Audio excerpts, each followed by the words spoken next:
এক পোলা এক মায়ের খুব ভালোবাসে, দুনিয়ায় আর কিছু চাই নয় মায়া ছাড়া। আচ্ছা। কিন্তু মায়া পোলাডারে পছন্দ করে না। ওহো। অনেক চেষ্টার পর মায়া সে পোলাডারে কইল যে ঠিক আছে, আমি তোমারে ভালোবাসতে পারি, আমার একটা জিনিস আইনে দিতে হবে। কি রে? পোলাটা তখন কইল যে তোমারে পাওয়ার লিগা আমি দুনিয়ার যে কোনো জায়গা থেকে যে কোনো জিনিস আইনা দিতে পারি। মায়েরা তখন কইল তুমি তোমার মায়ের কলজাটা আমার আইনা দাও। কি কি কি কি শুনোই না, কি গল্প শোনালি দিদু? পোলা তখন দৌড়াইতে দৌড়াইতে তার মায়ের কাছে গেল। হ্যাঁ মারে যা কইল, হ্যাঁ মা আমি একটা মায়ের ভালোবাসছি, আমি তার ছাড়া বাঁচব না। হ্যাঁ।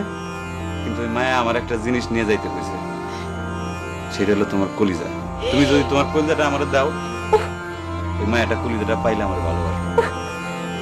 মা তখন কইল তুই আমার একমাত্র বুকের ধন, তোর সুখের জন্য আমি সবকিছু করতে পারবো।